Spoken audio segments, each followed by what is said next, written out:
Good evening to all. Welcome back to our class. Hope all are fine. We're dealing with the second unit, second lesson, Song of a Dream, written by Sarojini Naidu. As we had already discussed the poem, let's move to the activity section now. Activity 1. Read the poem again and pick out the nouns and verbs and write them in the circle. Add a word to describe each. Here, the word stream is described by using clear stream. The next word is not given, so you can use the word dream and you can describe it by beautiful. Likewise, you have to complete the table by yourself. Students, do you remember this term haiku at the beginning of a unit?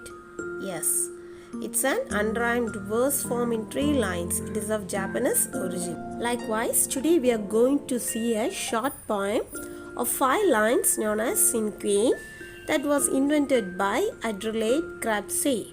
She was an American poet who took her inspiration from Japanese haiku and tanga. A collection of poems titled Verse was published in 1915 and included 28 cinquains. Now let's write cinquains about the words in the circle or about any person you like following this pattern.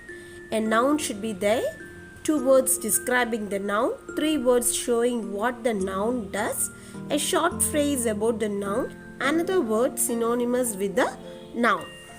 Cinquains are particularly vivid in the imagery and are meant to convey a certain mood or emotion. Popular cinquain forms, they have been any variation of the cinquain since its invention. Cinquain form 1.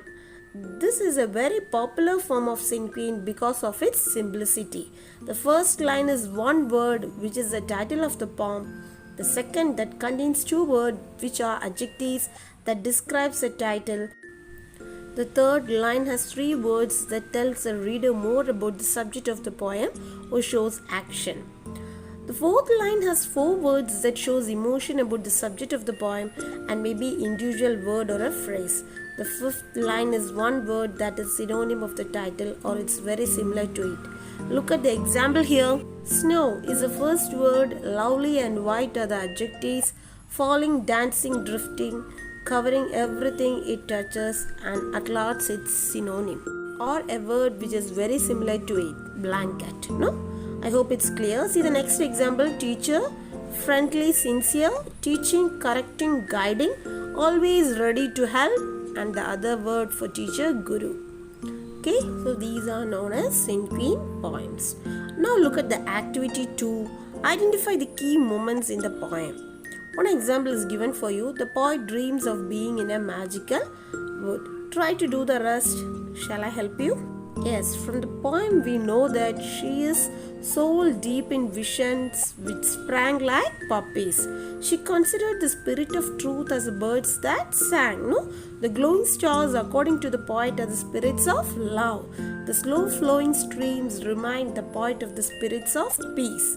The poet stands alone in the light of the magical grove, feeling the stars of the spirit of love and gather and gleam around her delicate youth.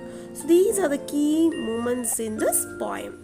Look at the second question. Which of them appeals to you most and why? Yes, the last one appeals to me most. Why? Because I like to imagine standing in the light of the magical grove, feeling stars of the spirit of love gather and gleam around my youth. No? Yes, surely this is a feeling of a human being. So write these answers in your textbook, and if there is any doubt you can ask me. So our second lesson is over. We'll move on to our next lesson in the next class. Okay? See you.